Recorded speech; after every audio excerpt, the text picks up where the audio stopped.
بسم الله الرحمن الرحيم الحمد لله رب العالمين والصلاة والسلام على أشرف الأنبياء وإمام المرسلين نبينا محمد وعلى آله وأصحابه ومن سار على نهجه إلى يوم الدين وعنا معهم برحمتك يا أرحم الراحمين. أما بعد، السلام عليكم ورحمة الله وبركاته. Toutes les louanges appartiennent à Allah, nous les louons, nous les remercions, nous implorons son pardon et son secours. Nous lui demandons l'assistance dans tout ce que nous faisons dans la vie quotidienne. Sans plus retarder, aujourd'hui c'est dimanche. Donc, comme le programme a été modifié, aujourd'hui nous parlons de Tawhid. Notre première rencontre le dimanche passé, nous avons choisi un livre. Le nom du livre c'est quoi, M. Traoré? Vous êtes absent. Vous avez délégué quelqu'un et vous n'avez pas fait le compte rendu. Mouradine. Non. Le nom du livre c'est Al-Usul Al-Thalatha.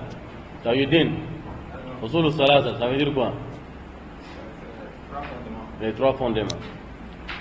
Al-Usul Al-Thalatha, nous parlons des trois fondements. C'est autour de ces trois fondements-là que l'islam même est résidé. Nous parlons de ces trois fondements, trois principes que les musulmans, obligatoirement, ils doivent les connaître. L'apprentissage de ces trois choses-là, c'est primordial pour la vie des musulmans.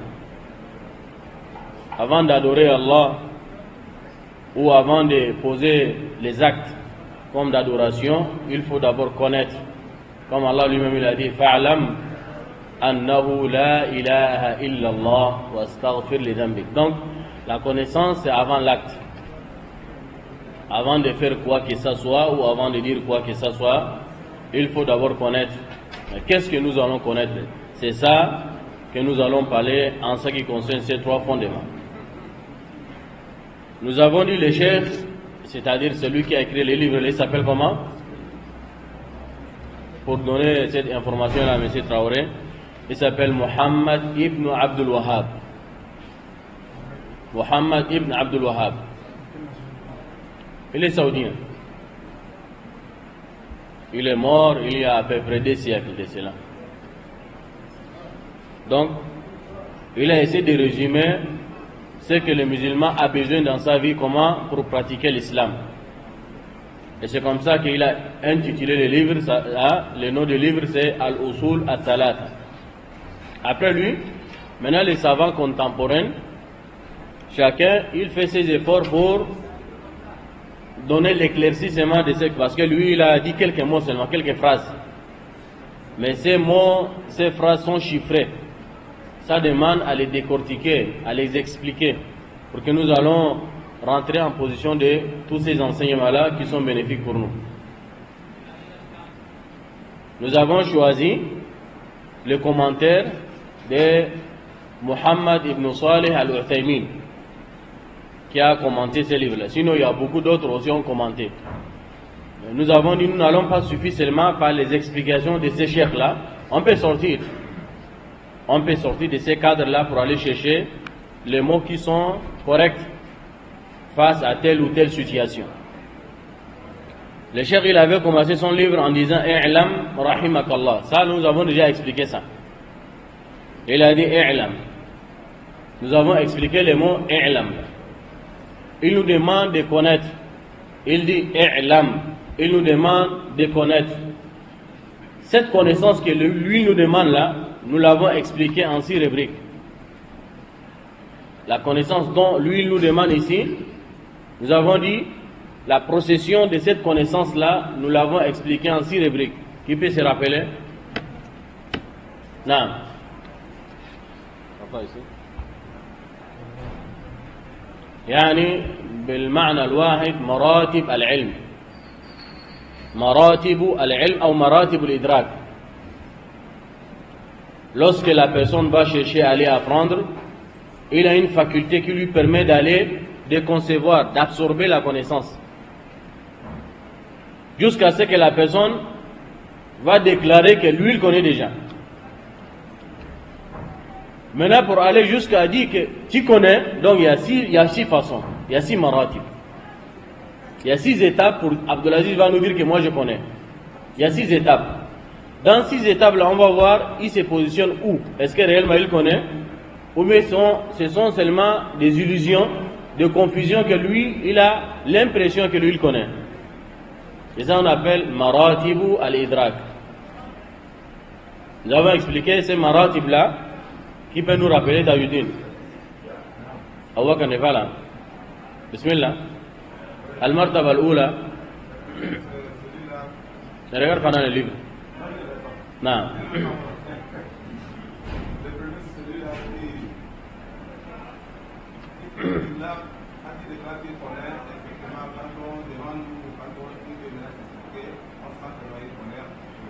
Premier type, le connaisseur ou bien la connaissance. Lui, la personne, il va dire que moi je connais.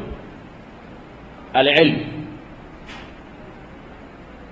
Une fois que la personne dit qu'il connaît, huwa idraku shay ala ma huwa alayhi idrakan jaziman. Quand il va déclarer, il dit que moi je connais. Donc il faudra que la personne là, il est capable de nous montrer cette connaissance là. Lorsqu'il va se mettre à nous donner une démonstration, on va savoir que oui, lui il connaît. Nouradin il va dire tout de suite là, moi je connais lire par exemple Surat al-Baqarah entièrement en tête, sans regarder les livres. Et je vais respecter les règles de tajwid. Donc ça c'est une confirmation. C'est une confirmation qu'il a dit, il peut réciter Surat al-Baqarah entièrement par son cœur, c'est-à-dire sans regarder les livres. En même temps, appliquer les règles de tajwid. Il nous a confirmé. Maintenant, il va nous montrer maintenant réellement que lui il connaît. Ça, il y a beaucoup de prétendants, mais lorsqu'on vient à la réalité, il ne connaît pas. Donc lui, quand il va se mettre à lire, toi qui es en face, là, tu as l'impression que lui il connaît. Il a dit, mais il connaît. Parce que la façon dont il lit, on peut témoigner que lui il connaît. Donc ça veut dire qu'il connaît la chose parfaitement. Non seulement il a déclaré la connaissance, mais il connaît ce qu'il a déclaré là parfaitement. Donc ce type de personnes, on les appelle les savants. Ce type de gens-là, on les appelle les connaisseurs. Il connaît, il te dit que lui il connaît, et il est prêt à te démontrer que lui il connaît. Jusqu'à ce que toi-même tu seras convaincu que lui vraiment il connaît. N'est-ce pas? C'est ce que nous avons dit. Deuxième type, c'était quoi? La deuxième qualité, c'est.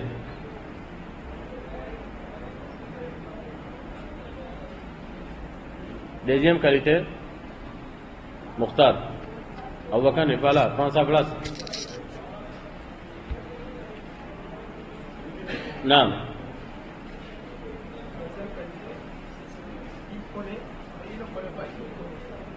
Non. Ça, ce sont des exemples que nous avons donnés. Non. Deuxième qualité, al-jahl al-basid. Al-jahl al-basid, wa huwa adam al-idrak bil-kulliya. La personne, il connaît, mais il ne connaît pas tout. Il connaît, mais il ne connaît pas tout.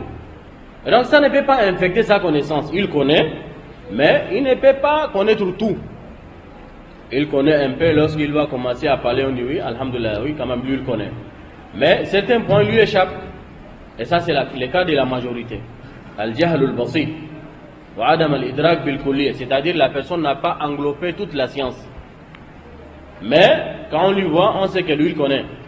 Comme les Hausa, il appelle chaque personne qui est bien dans l'islam, on appelle malam. N'est-ce pas, on appelle malam. Donc, ça veut dire malam, c'est quelqu'un qui connaît. Donc, même s'il ne connaît pas, il a l'air d'une personne qui connaît, on dit qu'il connaît. Mais quand vous allez lui prendre les mettre devant, donc il va faire le pire, les catastrophes. Donc la personne il connaît, mais il ne connaît pas tout. Donc connaître tout là aussi c'est un défaut. Connaître tout là aussi c'est un défaut. Donc tout on ne peut pas connaître. Chacun il peut être fort dans son domaine. Mais de dire que je connais tout, Imam Malik il a dit, celui qui dit qu'il connaît tout, donc il faut le traiter le vrai ignorant même. il ne connaît pas. Donc, première qualité, la personne, il connaît, mais il est prêt à démontrer que lui, il connaît. Deuxième type de la connaissance, la personne connaît, mais il y a certaines choses qui lui échappent, il y a certaines connaissances qui lui échappent. Thalithan, troisième, Habib, troisième catégorie de gens qu'on peut juger, qui connaît ou ne connaît pas. Non.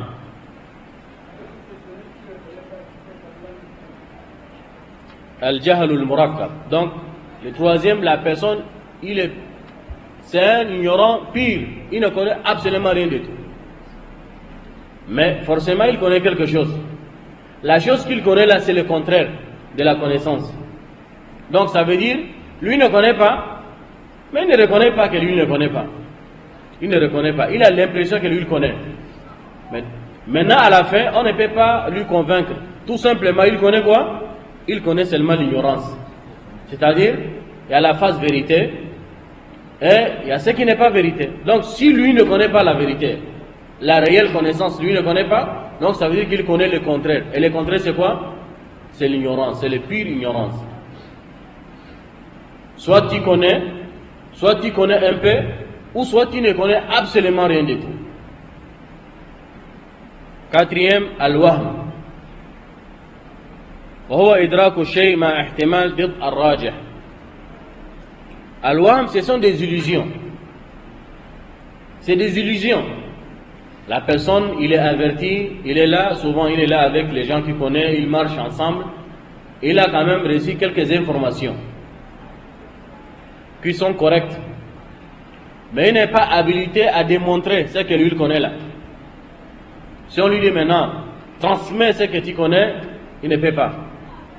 Mais quand la personne qui est à côté, il dit quelque chose, il fait des erreurs, lui il connaît que ça là c'est une erreur. Si on lui demande de démontrer, il ne peut pas. Et donc lui il a l'impression de dire qu'il est connaisseur. Donc ce sont des illusions. Il n'est pas atteint. Il n'est pas atteint, il n'est pas connaisseur. Si tu connais, il faut le montrer. Mais si tu ne le montres pas, ça se trouve seulement dans ton poitrine, donc ça veut dire que tu ne connais pas. La connaissance, il faut que ça sorte. Donc il a une illusion seulement, c'est des illusions. Il ne connaît pas encore. Khamisan ashak, le doute. La personne, il a une doute. Il a une connaissance qui est avec lui, mais il a une doute. Est-ce que c'est ça ou c'est pas ça? Il a peur de les transmettre. Est-ce que c'est ça ou c'est pas ça? C'est une doute. Donc il n'est pas encore arrivé. Tant qu'il y a une doute, il ne faut pas le dire.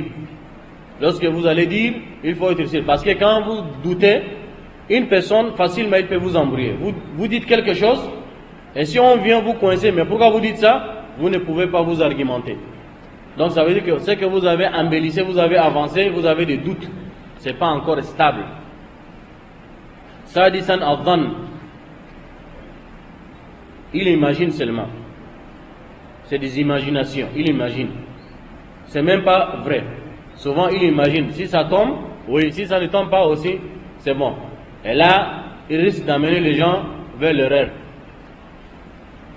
Donc voilà, ça, ce sont les 6 catégories de gens ou bien des 6 façons que nous pouvons dire nous sommes en train de chercher la connaissance. Soit vous êtes connaisseur, vous connaissez, et vous êtes prêt à les démontrer, ou soit vous connaissez un peu, ou soit vous ne connaissez absolument rien du tout, ou soit vous avez seulement des illusions, ou vous avez, je ne sais pas, des doutes, ou vous avez des imaginations, vous imaginez quelque chose seulement comme ça. Voilà, tout cela, ce sont les façons dont nous allons nous expliquer est-ce que la personne, il peut déjà atteindre la connaissance ou non.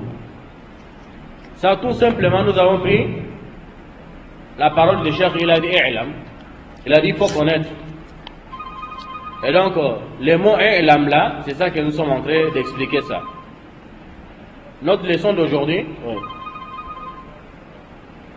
notre leçon d'aujourd'hui, il a dit, lorsque nous parlons de la connaissance là, on n'a pas encore pris, parce que le Cheikh nous a dit, il nous est obligatoire de connaître 4 choses. Il nous est obligatoire de connaître 4 choses.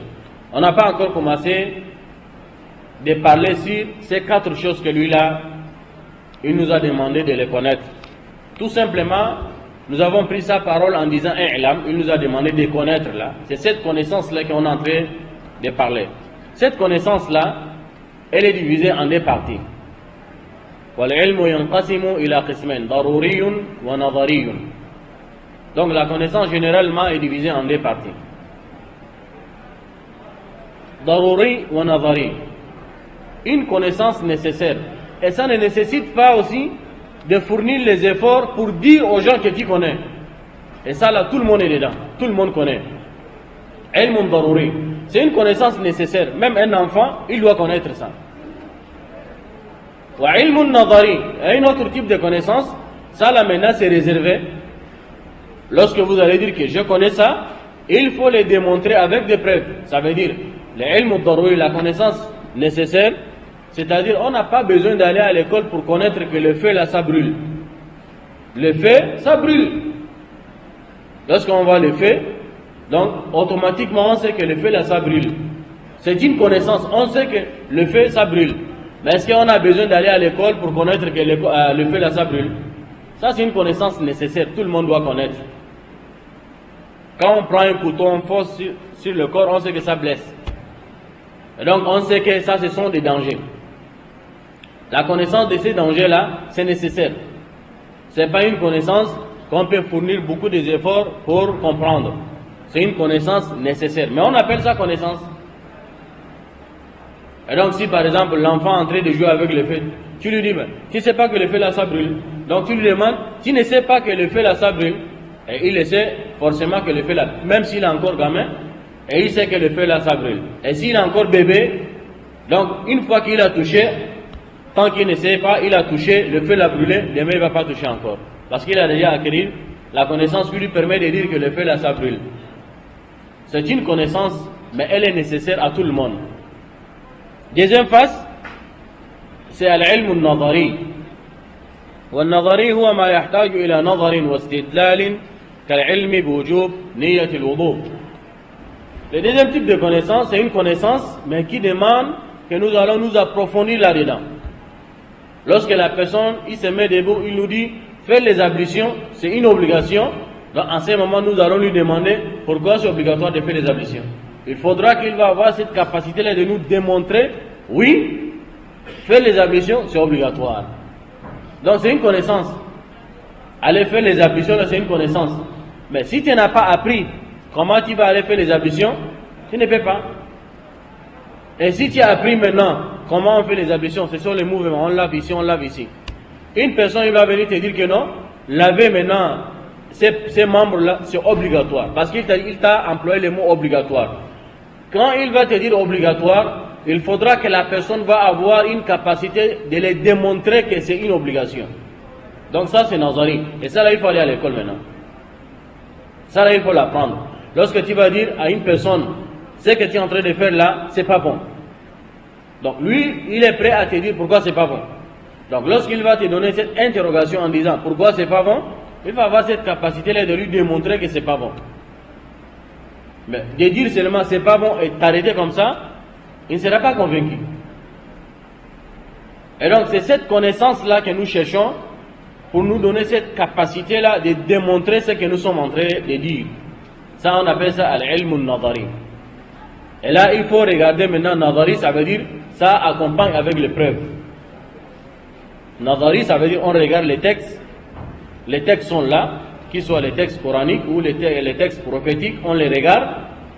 Les points dans lesquels nous parlons, on regarde maintenant ces textes-là, on va sortir avec une sentence. Voilà le texte, on le lit comme ça, on lit. En lisant ces textes, on va comprendre. Quand on a compris les textes, on va sortir maintenant les sentences. On dit oui, les textes-là nous fait comprendre que cet acte-là c'est obligatoire. C'est en lisant les textes et en comprenant les textes et faire sortir aussi maintenant les sentences. Lire seulement, ça ne suffit pas. Tout le monde peut lire. Comprendre aussi, il y a des façons de comprendre. J'ai lu, j'ai compris le sens linguistique, et il faut comprendre maintenant le sens dans lequel Allah nous demande quelque chose là-dedans dans les textes.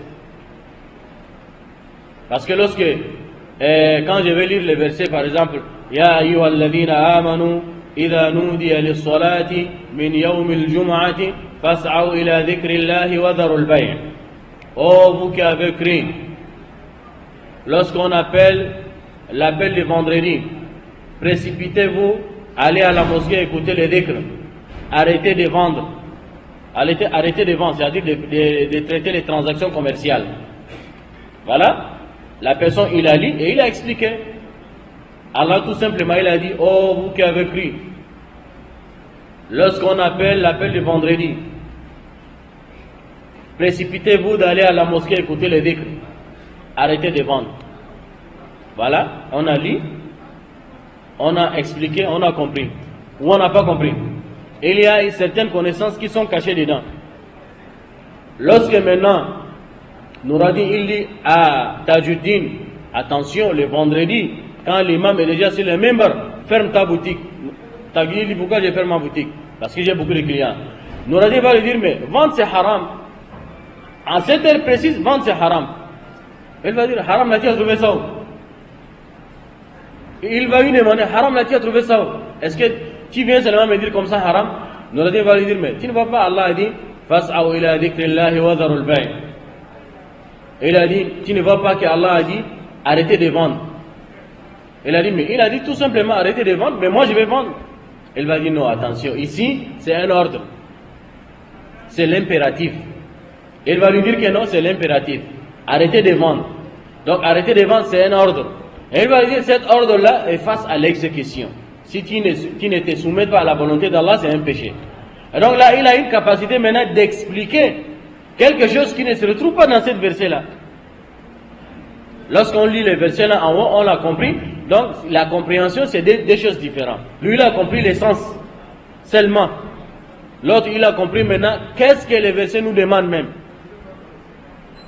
Donc, c'est une connaissance aussi. Donc, il faut avoir la faculté, c'est-à-dire de regarder les textes et comprendre les textes et faire sortir ce que les textes nous demandent. Lire, c'est bon. Comprendre, c'est bon. Mais qu'est-ce que les textes nous demandent exactement? Si on fait ça, est-ce que c'est bon? Si on ne fait pas ça, c'est pas bon. Tout cela, c'est en lisant les textes que nous devons comprendre. Mais ça, c'est toute une science. Donc, nous avons deux types de connaissances. Une connaissance qui est nécessaire, qui ne nécessite pas de fournir beaucoup d'efforts pour comprendre ça là c'est bon ou ça c'est mal. Et ça c'est mal. On a donné l'exemple, par exemple, le feu. Tout simplement, on sait que le feu ça brûle. On n'a pas besoin d'aller à l'école, de faire à l'université pour comprendre que le feu, ça se brûle.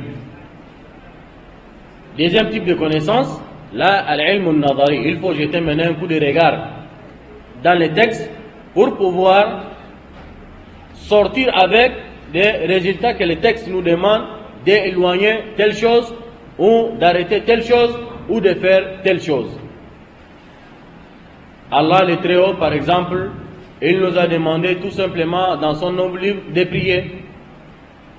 Il nous a demandé wa aqimus salata wa atuz zakat. Lorsqu'on va lire maintenant les textes coraniques comme ça, on va s'embrouiller. Dans le Coran, on voit Allah nous a demandé tout simplement de prier et de donner la zakat. Mais comment prier, comment donner la zakat, on ne connaît pas. Là, il faut aller chercher maintenant une autre connaissance qui va maintenant développer les versets coraniques. Il faut aller toucher maintenant la sunna. Quel genre de prière que nous allons prier, combien de rak'a, quels sont les préparatifs à faire avant de rentrer dans la prière. Tout cela aussi c'est une autre science. Il nous a demandé de faire sortir la zakat, mais comment nous allons procéder pour faire sortir la zakat, tout cela aussi c'est une autre science. Donc ça c'est une science où il faut regarder les textes, et il faut les comprendre, et il faut sortir avec les sentences. Ensuite le cheikh il a dit rahimakallah. Il nous a demandé, i'lam rahimakallah, il a dit, il faut connaître qu'Allah te fasse miséricorde. En disant, rahimakallah, afada alayka min rahmatihi allati tahsulu ou tuhsalu biha ala matlubika wa tanju min mahdurika. Donc, tout simplement, il est en train de prier pour nous, pour ceux-là qui vont aller apprendre. Il a dit que la miséricorde d'Allah soit versée sur vous. Ensuite, il a dit, le cheikh qui a expliqué, il a dit, lorsqu'on entend parler les rahma, quand quelqu'un il te dit, qu'Allah te fasse miséricorde, donc ça veut dire beaucoup de choses. En même temps, ça veut dire qu'Allah te pardonne les péchés passés et qu'Allah te facilite aussi de te maintenir sur le chemin de la droiture dans l'avenir. Ça, lorsque la personne, il prononce seulement le nom Rahma seulement. Quand il Rahma sur toi, qu'Allah te fasse miséricorde.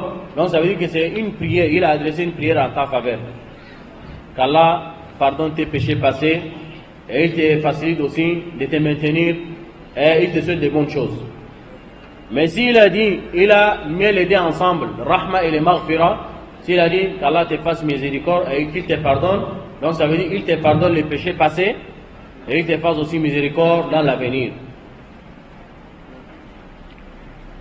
À la fin, il a dit wa qawluhu arba'a masail, parce qu'il a dit, il nous a demandé ilam rahimakallah annahu yajib alayna ta'allumu arba'a masail. Il nous est obligatoire de connaître 4 choses. Il a dit, il nous est obligatoire de connaître 4 choses. Donc connaître là, c'est ça que nous avons expliqué. قوله 4 مسائل، هذه المسائل التي ذكرها المؤلف رحمه الله تعالى تشمل أو تشمل الدين كله، فهو جدير أو فهي جديرة بالعناية لعظم نفعها. Donc les 4 choses que ces chers là nous demandent de les connaître, ça veut dire que c'est ça la religion même, c'est ça l'islam même. Du début jusqu'à la fin, l'islam se retrouve dedans. Les 4 choses que ces chers là nous demandent de connaître, ça veut dire qu'ils nous demandent de connaître l'islam même. Donc quand on dit, on demande à la personne de connaître l'islam, ça veut dire c'est de consacrer toute sa vie, de connaître sa religion pour pouvoir adorer Allah, de poser des actes qui ne seront pas rejetés par Allah. Car lorsqu'on va adorer Allah sans connaître ces 4 choses-là, vous risquez de rejeter vos adorations. Lorsqu'on va apprendre ces 4 choses, là on va rester à l'abri. Tout ce que nous allons poser comme acte, on va les poser avec quoi? Avec beaucoup de confiance. On ne pose pas seulement des actes comme ça. On les pose, mais nous sommes sûrs que ce que nous avons posé, c'est ce que l'islam a demandé. Mais si on n'a pas appris les 4 choses-là, on peut travailler, mais souvent on peut faucher. On peut poser certains actes que Allah nous a pas demandé de les poser. Comme le prophète lui-même il avait dit quoi? Man amila amalan laysa alayhi amruna fa huwa radd. Celui qui va faire quelque chose que l'islam n'a jamais enseigné, l'islam n'a jamais dit, donc ça sera rejeté. Pour ne pas tomber dans cette préjudice, donc il faut connaître ces 4 choses-là. Pour ne pas aller poser des actes, après ça sera rejeté par Allah. Nous allons maintenant prendre la première chose. La première chose à apprendre, il a dit, c'est la connaissance. Al-ilm. Al-oula al-ilmu. Al-arba' masail, oulahunna al-ilm. Les 4 choses que ces chefs nous demandent de connaître, premièrement, c'est la connaissance. Bon, lorsqu'on va dire la connaissance, il y a beaucoup de connaissances. Nouradine, il va être ingénieur. Abou Bakar, il va être, je ne sais pas, médecin. Traoré, il envoie l'enfant, il veut que l'enfant devienne un grand magistrat. Je ne sais pas, l'autre, il envoie l'enfant, il va devenir, je ne sais pas, architecte. L'autre, il envoie l'enfant, il devient un grand économiste. L'autre, il envoie l'enfant, il veut que l'enfant devienne un grand savant de l'islam, mémoriser le Coran. L'autre, il va envoyer Abdelaziz, il va aller faire la méthodologie des hadiths. L'autre, c'est Tawhid. Donc, chacun cherche son chemin. Mais c'est quel type de connaissance que lui nous demande ici? C'est pas pour mettre en cause la connaissance de ces bamons, car nous avons besoin aussi de la connaissance de ces bamons pour pouvoir construire ces bamons-là. Mais le problème, il faut savoir définir les priorités. C'est les priorités là qui sont importantes. Donc il nous demande de connaître al-ilm. Mais c'est quel type de connaissance? Tant que nous sommes musulmans, c'est quel type de connaissance que ces chefs là nous demandent de connaître? Il a dit wa huwa ma'rifatullahi. Donc la connaissance qu'il nous demande ici de connaître, c'est de connaître Allah. La connaissance d'Allah. Wa ma'rifatu nabiyyihi. Et connaître son messager. Wa ma'rifatu din al-islam bil adilla. Et connaître la religion avec des preuves. Bon, quand on va dire connaître Allah, bon, Allah, même les enfants, ils connaissent Allah. Est-ce que c'est ce type de connaissance là que nous cherchons? Ça, c'est l'ilm al-daruri. Là, c'est la connaissance nécessaire. Même les enfants, ils connaissent Allah. Mais est-ce que c'est ce type de connaissance-là que nous cherchons? Ou bien c'est l'autre connaissance-là que nous avons dit, la connaissance avec les preuves à l'appui. Wa ma'rifatu nabiyyihi. Et donc, quand on dit connaître les messagers, beaucoup de gens connaissent les messagers. Même, tu vas amener même quelqu'un qui n'est pas musulman, s'il a pris l'histoire, parce que nos enfants qui vont à l'école, souvent ils ont une matière qu'on appelle la religion. Et les profs, souvent, les professeurs, il n'est pas musulman, mais il a pris l'histoire. Il va te dire qu'on est le prophète Mohammed, il est né en telle année, il te donne l'histoire, sa biographie même. Il est né à l'an 622, à Mecque, il est orphelin de père, ainsi de suite. Après 6 ans, sa maman aussi est morte, et il fut élevé par son grand-père. 8 ans plus tard, son grand-père est décédé, et son oncle a pris les relais. Il te donne toute cette histoire-là, donc, il te donne la biographie de votre prophète. Il connaît, mais c'est ce type de connaissance-là que nous cherchons. Donc, ici, il te demande, il faut connaître Allah, il faut connaître son messager, il faut connaître l'islam dans ses enseignements avec les preuves à l'appui. Ensuite, maintenant, il nous demande comment on va connaître maintenant Allah là. Il nous donne maintenant le chemin pour aller connaître. Parce qu'il nous a dit, il faut connaître Allah. Ma'rifatullah. Al-ilm, wa huwa ma'rifatullah. Il faut connaître Allah. Ensuite, il nous facilite maintenant quels sont les chemins que nous allons entreprendre pour aller vers Allah. Pour aller connaître Allah, cette connaissance que lui nous demande. أي معرفة الله عز وجل بالقلب معرفة تلزم قبول ما شرعه الله تعالى والإذعان والإنقياد له. Donc il faut connaître Allah par cœur. Lorsqu'on te dit Allah, tu sais que Allah existe. Et cette connaissance-là te permet d'accepter sa législation. Lorsqu'on connaît Allah par cette connaissance-là nous permet, ou ça fait inciter maintenant l'amour dans le cœur. On connaît Allah, par le cœur on l'aime. Une fois le connaître dans le cœur comme ça, on va encore le développer, parce que comme ça là, ils vont dire que on va connaître Allah comment, comme ça par cœur. On va le développer toujours. Lorsque nous connaissons Allah de cette façon, nous sommes prêts à accepter maintenant tout ce qu'il a révélé. Les législations que Allah a révélées là, on est prêt à accepter parce qu'on sait qu'il y a un Allah qui est là. C'est à cause de lui que nous vivons. Donc là, nous sommes prêts à accepter sa législation. Et de les mettre en pratique, les mises en pratique. Non seulement de l'accepter. Lorsqu'on accepte Allah a dit, la prière existe. On accepte, on dit Alhamdulillah, j'accepte, la prière existe. Ça ne suffit pas, il faut les mettre maintenant en pratique. Lorsque vous acceptez, vous dites que non, Allah a dit, je connais Allah existe, je connais que Allah a dit que la prière existe. Je reconnais ça, mais tu ne pries pas. Cette connaissance-là n'est pas bonne. Tu connais Allah, oui. Tu connais que Allah a dit qu'il y a la prière. Tu connais Allah a dit qu'il y a le jeûne. Tu connais Allah a dit qu'il ne fait pas ça. Tu connais que Allah a dit ne fais pas ça, il faut faire ça. Tu connais tout ça là, mais tu ne fais pas. Donc ça manque, cette connaissance-là, ça manque. La mise en pratique. Tu n'es pas prêt à accepter ça. Tu as accepté sa législation, mais tu n'as pas mis ça en pratique. Donc cette connaissance-là, elle n'est pas réelle.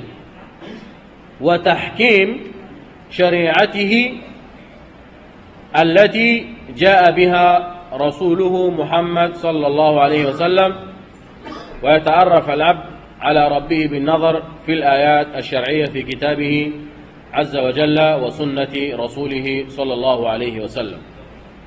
Donc lorsque vous acceptez Allah, en connaître Allah comme ça et en l'acceptant, et accepter sa législation qui a été révélée au prophète Muhammad sallallahu alayhi wa sallam, et les reconnaître et les mettre en pratique, c'est dans ces enseignements-là que tu vas voir Allah est dedans.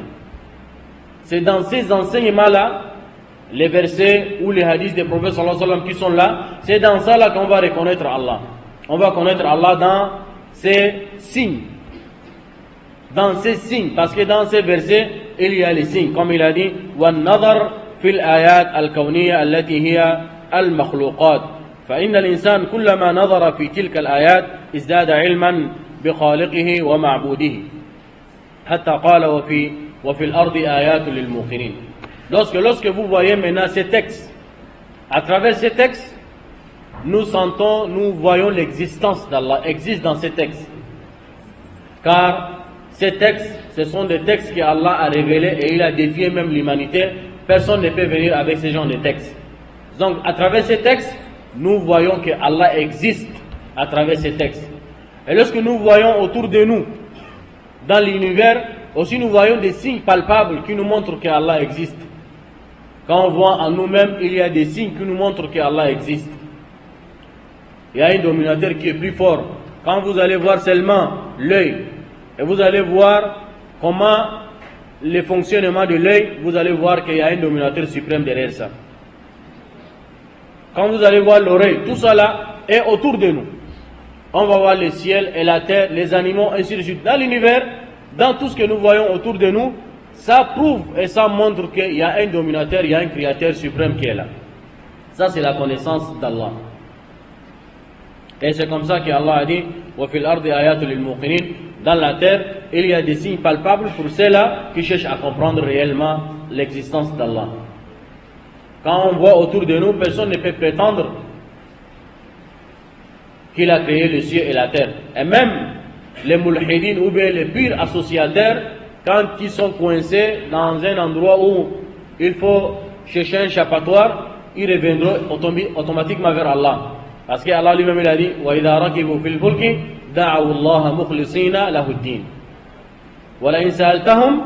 Donc il y a beaucoup de versets comme ça. Allah dit, lorsque tu les interroges, qui a créé le ciel et la terre, ils te diront c'est Allah. Alors ce sont des associateurs qui ne reconnaissent pas les législations d'Allah, mais ils reconnaissent qu'Allah existe. Mais ils ne sont pas prêts à accepter le tawhid al-rububiyyah, l'unicité d'Allah dans sa divinité, c'est-à-dire il faut l'adorer, la mise en pratique que nous venons de le dire tout à l'heure. Mais reconnaissons que Allah existe. Personne ne peut dire qu'il s'est fait créer lui-même. Quand tu leur demandes qui vous a créé, ils te diront que c'est Allah qui nous a créés. Et c'est cet Allah que nous parlons. Donc cette connaissance-là, elle est absolue. Tout le monde doit connaître ça. Mais ça ne suffit pas pour dire que la personne-là, il va devenir musulman, ou bien la personne, on va dire qu'il est parfait, par exemple, en connaissant seulement que Allah, il est le créateur, ou bien Allah, il est le dominateur suprême. Ça manque beaucoup de choses, la mise en pratique et d'autres choses. Il a dit وَفِي أَنفُسِكُمْ أَفَلَا تُبْصِرُونَ. Et quand vous vous regardez vous-même, vous ne pouvez pas maintenant concevoir et attirer des leçons. Parce que la personne, quand il va faire son propre bilan, il se voit lui-même. Il sait que vraiment, c'est une créature merveilleuse. Donc, il n'y a pas une personne qui peut créer ce genre de créature si ce n'est qu'un dominateur suprême qui est Allah. Donc, en nous-mêmes, il y a des exemples qui prouvent que Allah existe, l'existence d'Allah est là. وَقَوْلُهُ مَعْرِفَةُ نَبِيِّهِ. Maintenant, le problème qui se pose maintenant, pour nous les musulmans, il nous demande maintenant de connaître maintenant son messager. Donc, comme je vous ai dit tout à l'heure, pour connaître Muhammad sallallahu alayhi wa sallam à travers sa biographie, on peut le connaître. Mais est-ce que cette connaissance-là, elle ne suffit pas de connaître qu'il s'appelle Muhammad ibn Abdullah, ibn Abdul Muttalib, ibn Abdul Manaf, ibn Hashim, ibn là, ça ne suffit pas. Sa mère s'appelle Amina, elle fait sortir de Banu Najjar, je ne sais pas, il est né en telle année, il est mort en telle année, il a combien de femmes, comment il a vécu sa vie. Oui, c'est une connaissance. Mais est-ce que c'est une belle connaissance? Mais est-ce que réellement c'est ça là qu'Allah nous demande, ou le cheikh nous demande de connaître son messager de cette façon-là? Donc, أي معرفة رسوله محمد صلى الله عليه وسلم المعرفة التي تستلزم قبول ما جاء به من الهدى ودين الحق وتصديقه فيما أخبر وامتثال أمره فيما أمر واجتناب ما نهى عنه وزجر وتحكيم شريعته والرضا بحكمه. Connaître seulement excusez-moi, sa biographie comme ça ne suffit pas. Il faut d'abord connaître sa biographie, c'est une bonne chose. Il faut le connaître, c'est une bonne chose. Mais il faut connaître sa législation. Il faut se soumettre dans ses enseignements. Ce qu'il nous a demandé de faire, nous allons le faire. Ce qu'il nous a demandé d'éloigner, nous allons nous éloigner. Bon, tant que nous acceptons ces messagers dans ce genre de situation, là nous avons accepté Muhammad sallallahu, c'est-à-dire notre croyance en lui est parfaite. Mais si vous êtes prêts à les connaître, mais vous n'êtes pas prêts à mettre en pratique ce qu'il a dit, donc cette connaissance-là, elle est fausse. Parce que beaucoup, quand on leur dit, Le messager a dit, laissez-nous avec les messagers là, il y a trop de choses. Quand on parle ici, on dit c'est la sunna. On parle ici, c'est la sunna. Oui, parce que tu n'es pas prêt encore à accepter. Donc cette acceptation n'est pas réelle. Donc ta'atuhu fima amar wa tasdiquhu fima akhbar wa ijtinabu fima naha anhu wa zajar. Ta'atuhu fima, l'obéissance dans ses ordonnances, tout ce qu'il a ordonné là, il faut obéir. Wa tasdiquhu fima akhbar, et croire tout ce qu'il a dit. Même si vous ne pouvez pas les concevoir, il faut les croire. Parce qu'il y a beaucoup de choses, lorsqu'on va se mettre à expliquer, les gens vont trouver ça étrange. Mais c'est comment? Ça là aussi, ça existe dans l'islam. Il faut croire. Même si on ne peut pas les concevoir, il faut les croire. Il faut les croire. Parce qu'il y a certains compagnons, ils ont bu, quoi? L'urine des prophètes sallallahu alayhi wa sallam. Par ignorance. Bien évidemment, lui n'a pas demandé. Il n'a pas demandé qu'on boit ses urines. Il y a certains compagnons ont bu son sang. Bien évidemment, lui n'a pas demandé qu'on boit ça. Mais après avoir commis cet acte-là, il a dit quelque chose. Il a dit quelque chose. Donc, si on fait raconter cette histoire-là, si la personne, son mémoire n'est pas prêt à concevoir, donc il ne faut pas qu'il demande. Donc c'est là où on dit wa tasdiquhu fima akhbar. Tout ce qu'il a dit, il faut croire. Même si ça te dépasse, que tu n'arrives pas à concevoir, à comprendre ça, mais il faut le croire. Comme il a dit, c'est vrai. Abu Bakr as-Siddiq, radiyallahu anhu, l'histoire qu'on a nommée Abu Bakr as-Siddiq, c'est quoi? Parce que les gens de Makkah, avant même la prophétie, ils témoignaient de crédibilité de notre messager Muhammad. On l'appelait même As-Sadiq al-Amin, n'est-ce pas? On l'appelait les confiants, les dignes de confiance. Mais souvent, la personne peut inventer certaines situations. La personne que vous avez confiance réellement en lui-même, vous savez que lui ne ment pas. Mais ça peut arriver qu'un jour, il peut vous raconter une histoire que vraiment, que vous ne pouvez pas le concevoir. Et là, en ce moment, vous avez, même si vous croyez en lui, mais vous avez une doute. Vous pouvez avoir quand même une doute. Le moment où le prophète sallallahu alayhi wa sallam est venu raconter le matin qu'il avait effectué le voyage nocturne, aller au ciel, aller d'abord au Jérusalem, dans la nuit là seulement, aller au Jérusalem. Il a dirigé la prière avec tous les prophètes qui l'ont précédé. Après, il a effectué le voyage nocturne au 7e ciel, à Sidratul Muntaha, dans la nuit là. Et il est revenu. Quand il a raconté ça, ils ont dit, mais on vous a dit que votre personne il est venu pour là, vous ne comprenez pas? Ça là, parce que quoi? C'est quelque chose qu'on ne peut pas croire. C'est quelque chose qu'on ne peut pas croire. Parce que la conscience ne peut pas le concevoir. Mais si vous dites que lui il est messager, il faut dire, il faut croire. Parce que vous avez accepté même la religion avec lui. Et donc s'il vous dit quelque chose, il faut accepter. Donc, quand on a appelé Abu Bakr as-Siddiq, avant il ne s'appelait pas as-Siddiq. Quand on a appelé Abu Bakr, on lui a demandé, on lui a fait comprendre que mais ton ami là, voilà ce qu'il est en train de raconter, que hier la nuit il a effectué le voyage aller au Jérusalem. Que nous on voyage là-bas de Makkah, aller au Jérusalem, aller retour, on fait 6 mois en route. 3 mois aller, 3 mois retour. Lui dit qu'il est allé dans la nuit là seulement. Et encore, il est allé au 7e ciel. Donc voilà ce qu'il est en train de raconter là. Tu vois ça? Il a dit, s'il a dit, c'est la vérité. Il a dit, s'il a dit, c'est la vérité. Donc, lui, il est prêt à accepter tout. Est-ce que nous, on est prêt à accepter tout? Donc, si on vous raconte souvent certaines choses, que le messager a dit, que le messager a demandé qu'on fasse ça, on ne doit pas faire ça, acceptez-les. Même si vous n'êtes pas prêt à les mettre en pratique, acceptez-les, après Allah va vous donner cette ouverture-là pour les mettre en pratique. Mais si on n'est pas prêt à l'accepter, comment on va les mettre en pratique? Il faut d'abord l'accepter. C'est là où il a dit quoi? Ta'atuhu fima amar, l'obéissance dans ses ordonnances. Ce qu'il nous a ordonné là, on doit obéir. Wa tasdiquhu fima akhbar, tout ce qu'il a dit, on doit croire. Si une parole nous est révélée, qu'on nous a dit que le prophète sallallahu alayhi wa sallam a dit, et cette chaîne de transmission est authentique, donc on dit, on a cru. C'est vrai.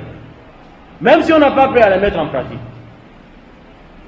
Mais le défaut, lorsqu'on n'est pas prêt à accepter, à croire sa parole, c'est là où ça nous donne des problèmes pour les mises en pratique aussi.